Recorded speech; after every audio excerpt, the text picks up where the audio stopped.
안녕하세요. 스며드는 책 읽는 소리 봄향 김미경입니다. 오덕열 선생님께서 지으시고 풍백 미디어에서 펴낸 힐링이 필요할 때 수필 한 편에 수록된 이야기 중 한 편을 낭독합니다. 야, 제비똥이다.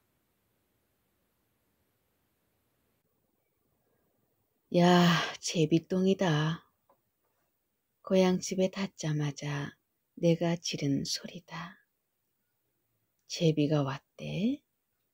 반가운 마음에 한참을 들여다본다.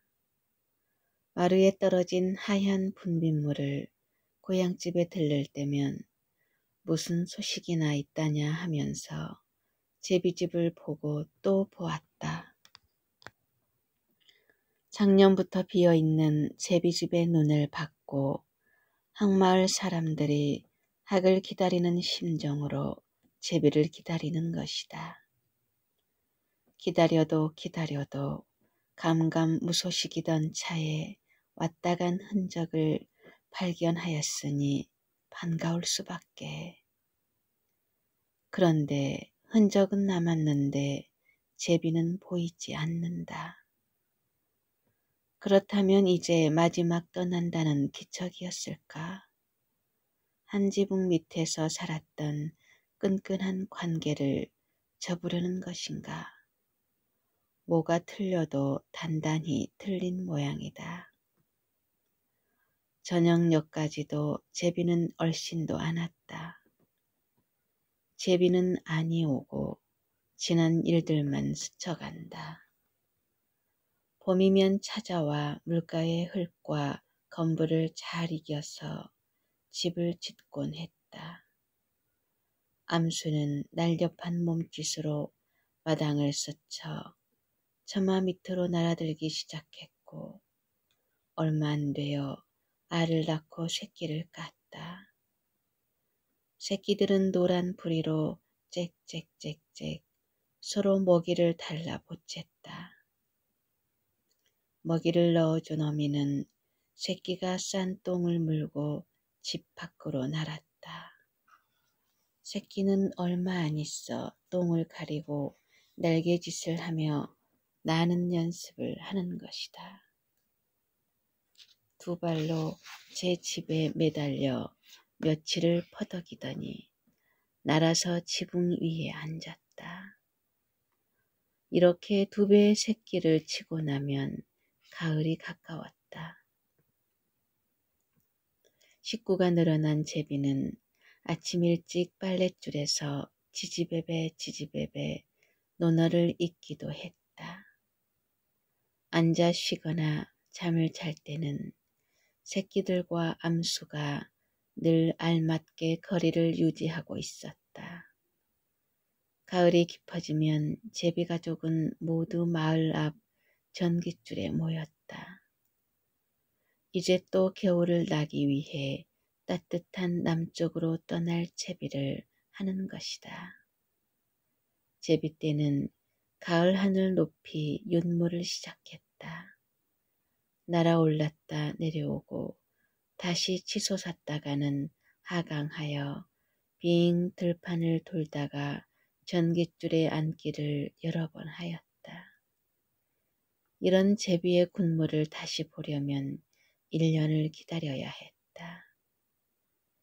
제비가 우리 집을 외면한 것을 처음에는 비워둔 집이라 제비도 싫은가 보다 생각했다. 그런데 온 동네에 제비가 날지 않았다.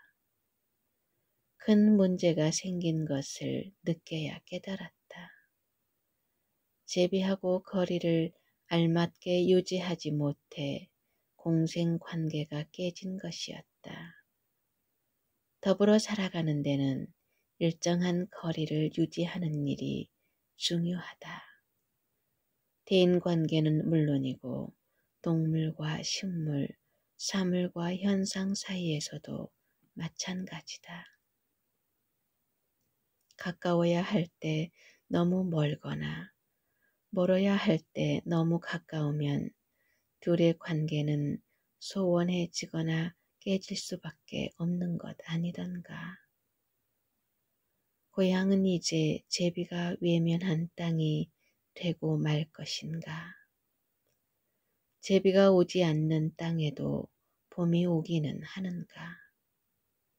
제비의 귀소 본능은 5% 정도라는데 슬슬 제비가 물고 올 박씨의 마음이 쏠린다. 스르렁 스르렁 타는 박통은 놀부박이 될 테니 그 속에서 쏟아질 것들이 걱정인 것이다. 제비왕의 심판에 따라 달라질 내용물이지만 우리 인간이 잘못을 저질렀으니 벌벌 떨리는 오늘이다. 앞으로는 제비가 등장하는 노래를 부르지 못하게 하는 것은 아닐까.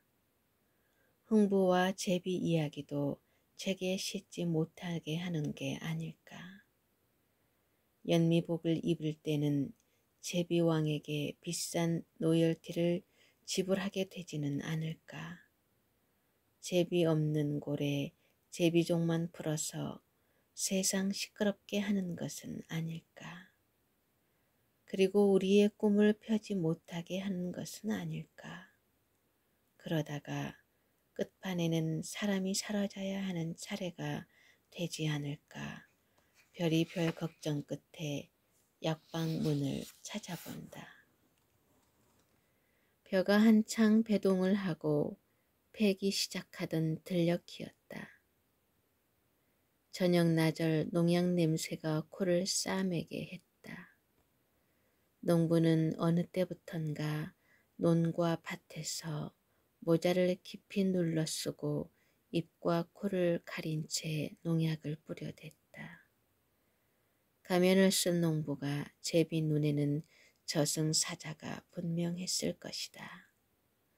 사람은 눈앞의 욕심 때문에 거리를 두지 못하고 제 죽을 일도 저지르고 있구나 하고 제비는 속이 얼마나 탔을까.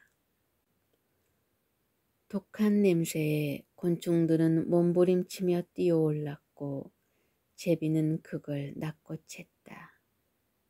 이런 일들이 여기저기서 일어났다. 너와 나의 알맞은 거리는 깨어져 갔다. 안개처럼 뿌옇게 살포된 농약에 잠깐 눈이 가렸을까. 사람이나 제비나 제정신이 아니었다. 3월 삼진날 왔다가 9월 중군날 간다는 제비.